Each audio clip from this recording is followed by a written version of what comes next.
Perhaps the right starting point for my remarks today would be my first encounter with him. And this was 10 years ago, 11 years ago, November 2011. I was ambassador in China, and he was the Chief Minister of Gujarat, visiting China, as many Chief Ministers did at that time. And we were used in the embassy to Chief Ministers. But this one was very different. It was very different because he arrived after midnight. He wanted his first briefing meeting at 7 o'clock in the morning. He ran a 12-hour day with a half-an-hour lunch break. And he proceeded to cover 3 cities, I think, in 4 days. And of course, today, this is standard operating procedure for all of us. But at that time, it was a discovery. And it wasn't just the grueling schedule which I recall from that visit. He did something very unusual as Chief Minister. He asked me to brief him on our security posture vis-a-vis China. At that time, we were having problems. Some of you may recall stapled visas, border map projections, and the terrorism. And the point he made was, I may be Chief Minister of Gujarat, but I'm a citizen of India. When I go outside, I will not be 1 millimeter different from what is our national stance. The second was, again, Chief Ministers typically come to promote their states, but he was worried about the economic imbalance between India and China. And the third recollection I have, 11 years ago, we had some Indian citizens, they happened to be jewelers from Gujarat, who were in prison in China at that time. And he was very concerned about getting them released. Now, I remember those 3 aspects because in a way, I would say they were my first outline of what his thinking was about foreign policy. And today, when I look at what is the difference that he has made, he has really led a foreign policy which is much more security focused.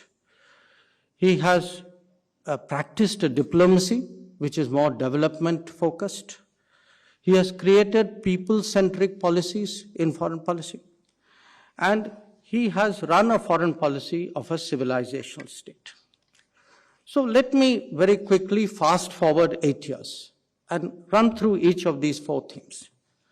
National security emphasis. The 8 years of Modi Sarkar has brought terrorism fair square at the center of the global debate.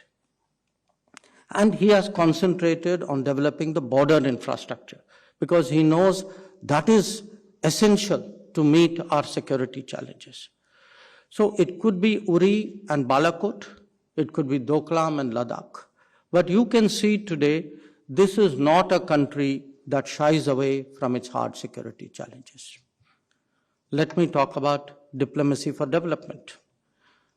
I think if you look in terms of his efforts to get capital, technology, best practices from the world, the interest that he takes in trade, he actually addressed every one of our embassies in pursuit of a goal of reaching $400 billion of exports. The effort which he makes to move funds so that their investment in India generates employment. When he goes abroad, he looks at railways, he looks at EVs, he looks at environment, green projects, with a view of what is it he can take back to India. So it is very much that quest for development is very much at the heart of what he does abroad. As for being people-centric, I think each one of you will know how much easier it is today to get a passport, how he has cut through layers of bureaucracy, made it so much simpler. How he actually imagined that we would use post offices who in this day and age were less relevant as passport collection centers. A very good example actually of minimum government, maximum governance. And in terms of the people centricity, I think you saw the Vande Bharat mission during the COVID. Operation Ganga, which was referred to, Operation Devi Shakti, that today an Indian going abroad knows that we have their back.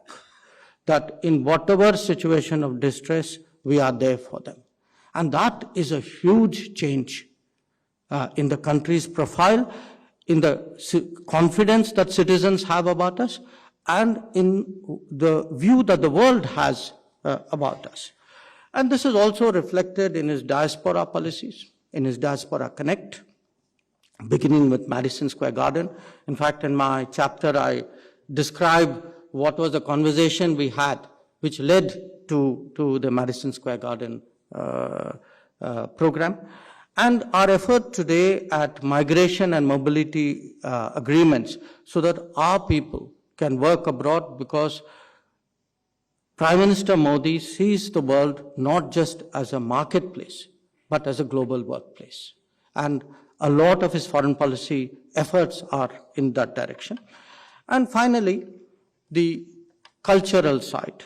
I think the projection of India, I think he's a quintessentially Indian persona who is today, his presence on the world stage, I think, projects India in a manner that, that is very difficult to describe. But it is reflected in initiatives on the International Day of Yoga, on the propagation of Ayurveda. In fact, even on an assertion that we are not just followers of democracy, we are actually owners of democracy. In many ways, we are founders of democracy. It is deep in our culture. Our pluralism is actually one of the traditions, one of the histories on the basis of which democracy has developed. So these, to my mind, are the big changes which have happened, as I said, not just in these 8 years, but in the years preceding those where they struck roots.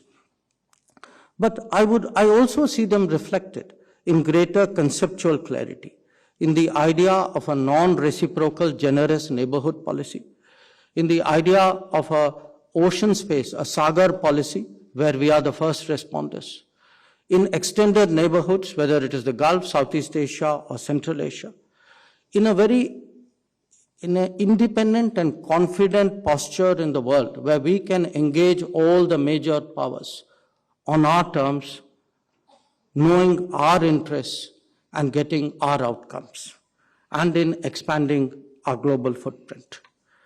I can also assert with a great deal of evidence that he has shaped global agenda. Again, some of it goes back to the Gujarat years, the interest in solar, for example, which has led to the Solar Alliance today. His earthquake recovery efforts, which has created the Coalition for Disaster Resilient Infrastructure. His emphasis on putting black money, terrorism, digital, SDGs on the global agenda. So here is a Prime Minister who has actually propagated and practiced a policy of India first. India first, not as India versus the world, but India first, with India at the center of his perspective and his outlook. And that is his ability actually to harmonize India and the world is exactly what led him to undertake the Vaccine Maitri initiative.